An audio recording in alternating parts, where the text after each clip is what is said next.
하나님 말씀은 욥기 42장 1절에서 5절까지 말씀입니다. 욥기 42장 1절에서 5절까지 말씀, 우리 한 목소리로 말씀을 같이 함께 봉독합니다. 욥이 여호와께 대답하여 이르되 주께서는 못하실 일이 없사오며 무슨 계획이든지 못 이루실 것이 없는 줄 아오니 무지한 말로 이치를 가리는 자가 누구니이까? 나는 깨닫지도 못한 일을 말하였고 스스로 알 수도 없고 헤아리기도 어려운 일을 말하였나이다. 내가 말하겠사오니 주는 들으시고 내가 주께 묻겠사오니 주여 내게 알게 하옵소서. 내가 주께 대하여 귀로 듣기만 하였사오나 이제는 눈으로 주를 배옵나이다. 아멘. 살아계신 하나님 말씀입니다. 지난주 리딩 지저스 성경 통독은 욥기였습니다. 내일부터는 시편을 읽게 되죠. 우리 욥기, 시편, 잠언, 전도서, 아가 이 5권의 책을 7주 동안 읽습니다. 참 긴 시간이죠. 욥기는 지난주에 읽었기에 내일부터 시편을 4주간 읽게 되고요, 잠언을 1주간, 그다음 전도서와 아가서를 묶어서 그렇게 1주간 읽게 됩니다. 그런데 7주 동안 읽게 되는 이 5권의 책은 여태껏 읽었던 창세기부터 에스더까지 그 책들과는 사뭇 다릅니다. 이전 책들은 역사를 배경으로 그렇게 우리에게 말씀하죠. 그런데 욥기부터 아가서까지는 역사와는 상관이 없고 보편적인 지혜를 우리에게 말씀해 줍니다. 그러기에 이 지혜의 말씀들을 통독하면 저와 여러분이 조금 더 지혜로워지는 줄 믿습니다. 지난주 읽었던 욥기는 지혜 중에서도 고난과 관련된 지혜, 고난을 어떻게 이길 것인가, 고난을 어떻게 다룰 것인가 하는 지혜를 배울 수가 있었습니다. 지난주 욥기를 통독해 보셨다면 욥기의 가르침을 통해서 고난의 치료제를 얻었을 것이고요, 또한 고난으로 인한 상처 그리고 아픔, 이것을 극복하고 이기는 그 힘을 욥기서를 통독하면서 제공받았으리라 확신합니다. 어떻게 지난 한 주간 욥기서의 말씀으로 이런 풍성한 은혜와 지혜를 맛보셨습니까? 아멘이시죠? 한 분 한 분마다 우리 하나님께서 말씀을 통해 주시는 지혜를 공급받으신 줄 믿습니다. 오늘은 이런 지혜와 이런 은혜를 맛보게 하셨던 욥기서의 말씀 중에 한 곳인 오늘 본문의 말씀으로 함께 은혜를 나누기를 원합니다. 오늘 말씀에 등장하는 주인공은 욥입니다. 욥은 어떤 사람입니까? 욥기 1장 1절을 보면 온전하고 정직하여 하나님을 경외하며 악에서 떠난 사람이었다라고 우리에게 분명히 말씀합니다. 그런데 이런 욥에게 생각지도 못한 비극적인 일이 일어나죠. 어떤 일이 일어났습니까? 어느 날 하루아침에 자신의 전 재산이 다 사라져 버렸습니다. 또한 자식들에게 폭풍우가 갑자기 몰아쳐서 집이 무너져 한꺼번에 다 죽게 되죠. 그뿐만이 아니라 욥 자신에게는 발바닥부터 정수리까지 종기가 났습니다.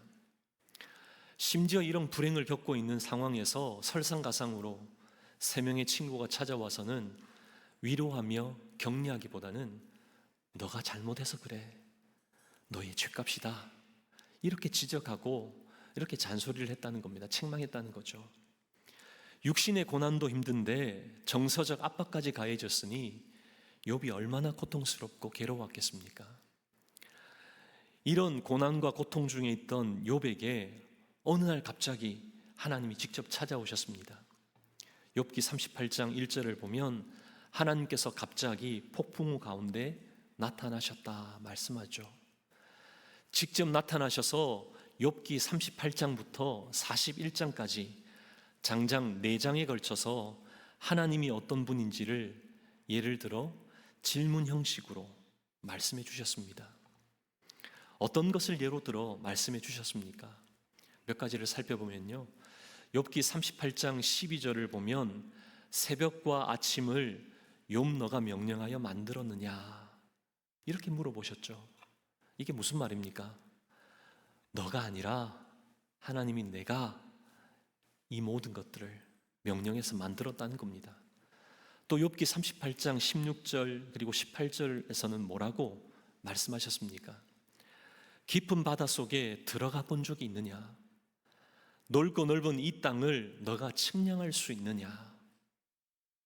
이건 또 무슨 말입니까? 깊은 바다 속도 땅의 너비도 알지 못한다는 겁니다. 그러나 하나님은 분명히 아신다는 거죠. 욥기 38장 32절 33절에서도 별자리와 하늘의 궤도 그리고 그 법칙을 땅에 정형토록 한 사람이 누군가?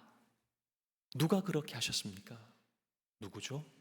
하나님이셨다는 겁니다. 하나님이 그렇게 하셨다는 것이죠. 계속해서 욥기 38장 41절에서도 뭐라고 말씀하셨습니까?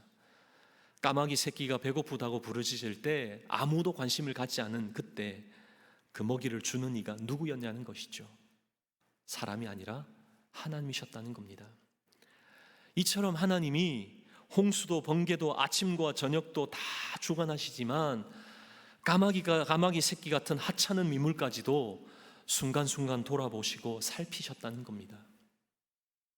결론적으로 하나님이 말씀하시고자 했던 게 무엇입니까? 욥기 41장 11절을 통해 분명히 말씀하셨습니다. 온 천하에 있는 것이 다 내 것이니라. 온 천지 만물을 내가 만들었고 내가 주관하기에 다 내 거다. 우리 하나님 그렇게 말씀하셨던 것이죠. 우리도 주님의 것, 우리의 주변에 있는 것도 주님의 것, 이 세상의 모든 것도 다 우리 하나님의 것인 줄 믿습니다. 이 세상의 그 누구도 어떤 종교도 천지를 자기가 만들었다라고 그리고 주관하고 있다라고 주장하지 않습니다. 그냥 생겼다라고, 진화해서 그렇게 만들어졌다라고 그렇게 주장하죠. 오로지 하나님 한 분만이 창조하셨다라고 말씀하십니다. 하나님께서 지으셨다라고 그렇게 선포하신다는 거죠. 그러기에 38장부터 41장까지 말씀은 무엇을 의미하는 겁니까? 욥 너가 한 것은 아무것도 없다. 사람이 한 것은 아무것도 없다는 겁니다. 하나님이 모든 것을 하셨다. 이 말씀하고 있는 것이죠. 하나님이 모든 것을 창조하셨고 하나님으로부터 시작되었다는 겁니다. 이 땅을 사람이 다스리는 게 아니라는 거죠. 전능하신 하나님이 모든 것을 주관하시고 통치하신다는 겁니다. 여러분, 이 사실은 수많은 지금까지 우리 하나님이 우리의 삶 속에서 말씀하신 바가 아닙니까? 계속해서 이렇게 말씀하셨잖아요. 역사를 살펴보면 어떻습니까? 구약 성경의 역사서를 여러분 읽어보셔서 아시겠지만 우리 하나님이 이 사람을 왕으로 세우시겠다라고 하면 어떻게 되었습니까? 참 놀랍게도 오랜 시간이 걸려도 반드시 그 사람을 우리 하나님 왕으로 세우셨습니다. 또 우리가 역사책에서 배운 페르시아, 성경에서는 바사죠, 그리스, 로마 세워지기 몇천 년 전에 이미 다니엘서를 통해서 말씀하셨습니다. 이 예언의 말씀도 때가 되어서 이루어졌고 또 그 나라들도 세워졌습니다. 이처럼 하나님이 말씀하시면 시간이 걸리더라도 그대로 이루어진 게 역사라는 겁니다. 그러게 어떤 분은 역사를, 히스토리를 His story, 그의 이야기라고 이렇게 말하더라고요. 아주 정확한 표현이지 않습니까? 인류 역사는 하나님의 이야기, 하나님의 뜻을 이루어가는 과정입니다. 우연히 일어난 것 같고 또 실수로 되어진 일인 것 같지만 순간순간 우리 눈에 보이지 아니하시는 하나님이 주관하시고 하나님이 다스리신 것이 바로 역사인 줄 믿습니다. 그러기에 우리의 모든 역사는 His story, 그의 이야기입니다. 여러분 믿으십니까? 그런가 하면 AC와 AD 무엇으로 나누어지죠? 어떤 것이 기준입니까? 예수 그리스도 오심이 기준이잖아요. 예수님이 우리 때문에 오셨다. 이것은 구약 성경을 통해서 1500년 전에 이미 말씀해 오셨던 그런 핵심이지 않습니까? 갑자기 오신 게 아닙니다. 어디서 태어나실지, 또한 어디로 가실지, 어떤 일을 행하실지, 예수님이 어떻게 죽으실지 분명하게 말씀하셨습니다. 예언하셨죠. 근데 여러분 어떻게 이 말씀을 받아들입니까? 분명히 사실임에도 그냥 허구적인 소설로, 그냥 전설로 취급할 때가 많다는 겁니다. 하지만 예수님에 관한 이 메시지는 몇 천년 전부터 분명히 예언되었습니다. 여러분 보통 어떤 사람이 뭔가를 예언해서 몇 개만 맞추어도 사람들이 어떻게 합니까? 막 난리 나잖아요. 예언대로 이루어졌다라고 한두 개 맞아도 언론에 기사화되고 시끌벅적하지 않습니까? 그런데 예수님이 오신다라고 하는 이 예언은 성경에 수없이 많이 기록되었을 뿐만 아니라 그대로 똑같이 이루어졌습니다. 한 5번만 맞아도 이건 대박 아닙니까? 근데 무려 350번 이상이나 기록하신 말씀대로 그대로 이루어졌다는 겁니다. 너무 놀랍지 않습니까? 어떻게 이런 일이 가능한 겁니까? 성경을 누가 쓰셨기에 가능한 것이죠? 참신이신 하나님이 기록하셨기에 가능하다는 겁니다. 그러기에 성경은 하나님이 누구신지를 정확하게 알려주는 책입니다. 우리 스스로는 도저히 하나님을 알 수 없기에 사람이 가장 이해하기 쉬운 언어로 하나님 자신을 나타나 보여주신 게 바로 지금 저와 여러분이 통독하고 있는 하나님 말씀, 성경이라는 거죠. 그럼에도 우리는 이 말씀을 좀처럼 믿으려고 하지 않는다는 겁니다. 잘 받아들이려고 하지 않는다는 겁니다. 그러다 보니 말씀을 읽지도 않고 배우지도 않고 하나님은 없다라고, 하나님은 틀렸다라고, 이건 말이 안 된다라고 그렇게 이야기한다는 거죠. 여러분 이제라도 이렇게 부정하지 마십시오. 말씀은 참 진리요 살아계신 하나님의 음성입니다. 하나님이 우리에게 자신을 나타내 보여주신 말씀으로 믿으시기 바랍니다. 이런 믿는 마음으로, 이런 믿음으로 하나님 말씀을 통독할 때 말씀 가운데 하나님이 참 하나님이시고 참 신이라는 것을 더욱 깨닫게 되고 우리와 얼마나 가까이 하기를 원하시는지를 깨달아 삶 속에 더 깊이 하나님을 만나는 저와 여러분이 되는 줄 믿습니다. 그런가 하면 우리가 욥기서를 통독해 보셔서 아시겠지만 욥이 지금까지 자신에게 있었던 이 고난의 그 이유가 무엇이었는지 정말 궁금해했습니다. 이 고난에 대해서 정말 욥이 궁금했지만 하나님은 결코 욥에게 왜 고난을 주셨는지 그 이유를 알려주시거나 설명해 주지 않으셨습니다. 오히려 하나님은 자기가 누구인지, 자신이 여호와 전능하신 하나님, 창조주 하나님이신만을 밝혀 보여주셨죠. 무려 100가지가 넘는 질문을 통해서 알려주셨습니다. 욥이 이 100가지의 이 질문을 듣고 나서 욥이 뭐라고 고백했습니까? 오늘 말씀 2절을 보면 하나님은 못하실 일도 없고 무슨 계획이든지 못 이루실 것도 없는 참 하나님이시다, 참 신이시다, 그렇게 고백했다는 겁니다. 그뿐만이 아니라 5절을 통해서는 더욱 선명하게 그가 고백합니다. 우리 5절을 함께 말씀을 봉독할까요? 함께 봉독합니다. 내가 주께 대하여 귀로 듣기만 하였사오나 이제는 눈으로 주를 배움나이다. 아멘. 이게 무슨 말입니까? 지금까지 자신이 알던 하나님은 귀로 들었던 하나님이었다는 거죠. 자신의 이성과 자기 믿음의 틀 안에서 이해한 자기 범위 내에서의 하나님이었다는 겁니다. 남이 전해준 하나님, 책으로 읽었던 하나님, 잘하면 상 주고 못하면 벌 주시는 그런 하나님 정도로 알고 있었다는 것이죠. 그런데 이제는 귀로 들었던 하나님이 아니라 눈으로 보는 하나님이라는 겁니다. 하나님의 진면목을 직접 듣고 보게 되니 하나님은 우리가 이해할 수 있는 그 범위 안에 계신 분이 아니구나, 이런 깨달음을 얻게 되었다는 것이죠. 하나님은 하나님이시고 우리는 하나님이 만드신 피조물이다, 이런 정확함이 그에게 생겼다는 겁니다. 근데 여러분, 욥이 이런 고백을 했을 때 고침을 받고 회복된 상태였습니까? 전혀 그렇지 않습니다. 재산도 자녀도 다 이런 상태였습니다. 그 어떤 환경도 상황도 변하지 않는 그대로였습니다. 근데 뭐가 달라졌죠? 욥 자신이 달라지고 변했다는 겁니다. 하나님이 전능하신 분이라는 것을 아는 것에서 그치지 않고 이제는 기억하기 시작했다는 겁니다. 가슴에 새기기 시작했다는 것이죠. 욥이 예전에 하나님이 어떤 분이신가 몰랐다는 겁니까? 잘 알았죠. 알았지만 가슴에 새기거나 기억하지 않았다는 겁니다. 우리도 마찬가지지 않습니까? 하나님은 전능하신 분이시다, 여러분 다 아십니다. 머리로 잘 알고 있죠. 하지만 아는 것 말고 삶 속에서 여러분이 기억하고 계시냐는 겁니다. 기억하고 계십니까? 여러분, 그러면 왜 우리가 머리가 아닌 이 아는 것에서 한 걸음 더 나아가 삶 속에서 하나님을 기억해야 하는 겁니까?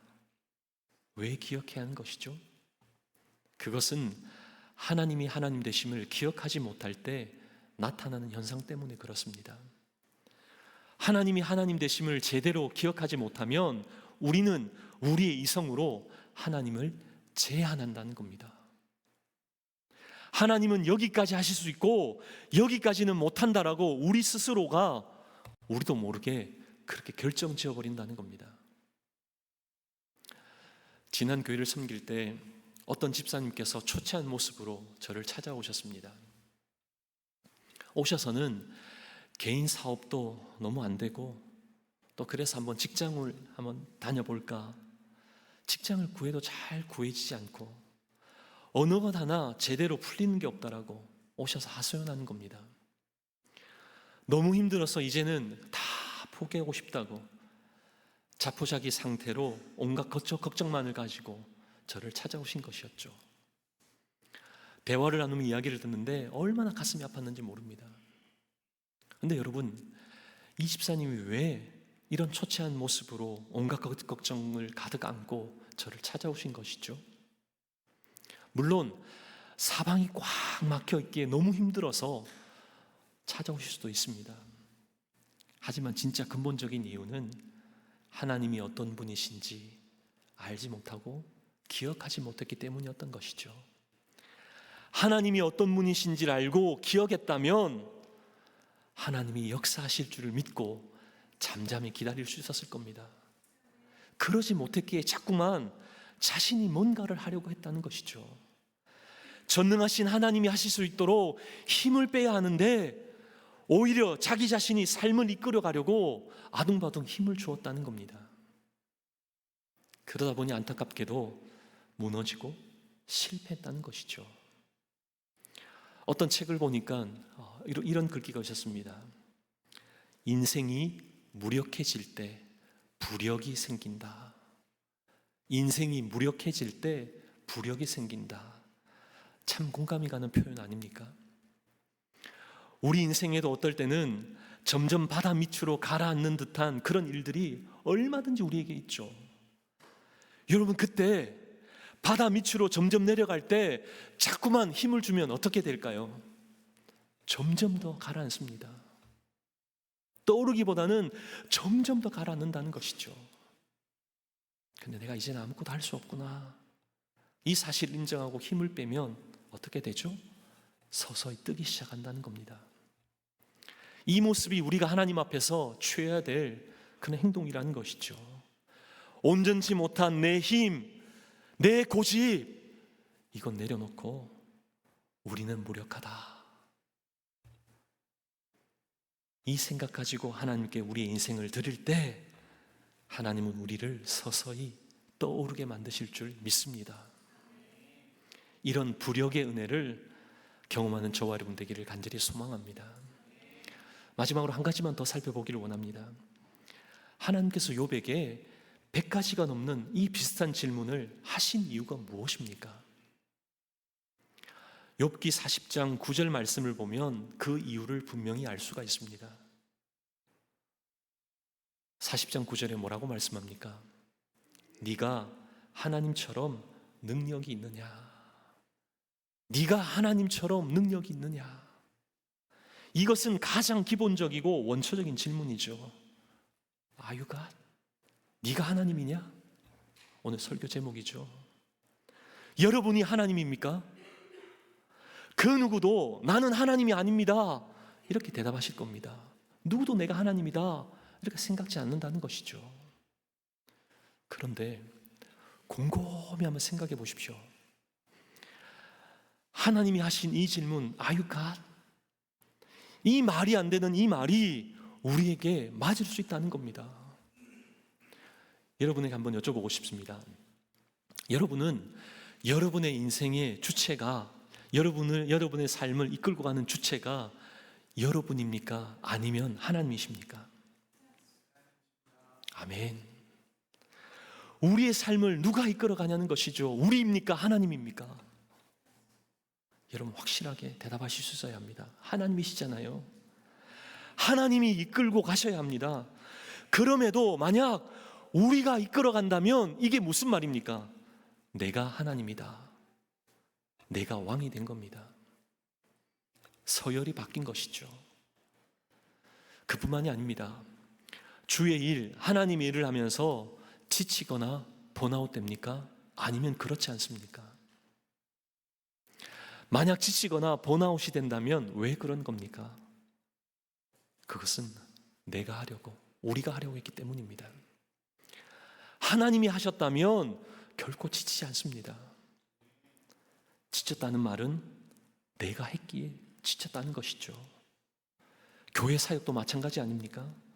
번아웃 되었다면 이유가 뭡니까? 그 속을 자세히 들여다보면 내가 하나님이 된 거잖아요. 내가 하나님인 양 좌지우지하려고 했기에 그렇게 되는 거잖아요.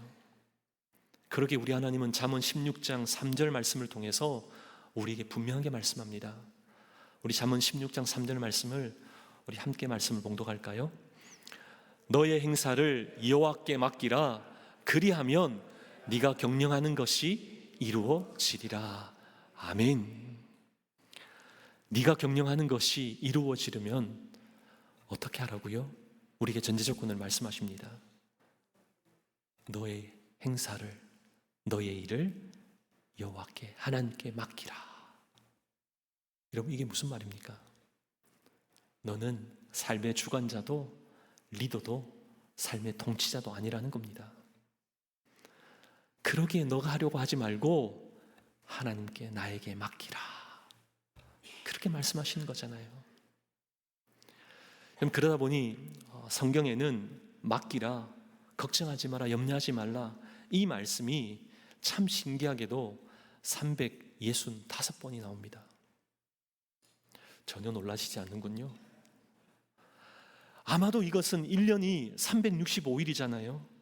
365일을 네가 살아내려고 하지 말고 하나님께 맡기고 살아가라, 이런 의미 아니겠습니까? 우리의 미래가 너무나 불투명하고 우리에게 닥친 일들이 너무나 버겁습니까? 학교도 벅차고 직장 생활도 사역도 너무나 힘이 듭니까? 지금 이 시간에도 우리 하나님은 우리에게 말씀하십니다. 네가 하려고 하지 말고 나한테 맡겨라. 네가 하나님인 양 너의 인생을 힘겹게 이끌고 가지 말라는 것이죠. 사랑하는 저와 여러분, 하나님은 전능하신 하나님, 창조주 하나님이십니다. 우리는 만드신 그런 분이시잖아요. 우리는 하나님의 피조물입니다. 여러분 이 사실을 확실히 믿습니까? 그렇다면 우린 더 이상 우리가 하나님인 양 우리 인생의 주인으로 살아서는 안 됩니다. Are you God? 네가 하나님이냐? 그렇게 우리 하나님 물어보실 때 여러분 뭐라고 대답하시겠습니까? 하나님 말도 안 됩니다. 저는 하나님의 백성, 하나님의 자녀, 하나님의 종, 하나님의 피조물입니다. 하나님만이 나의 하나님이시고 전능하신 하나님만이 나의 주인이시고 나의 왕이십니다. 이 분명한 선포가 있기를 간절히 소망합니다.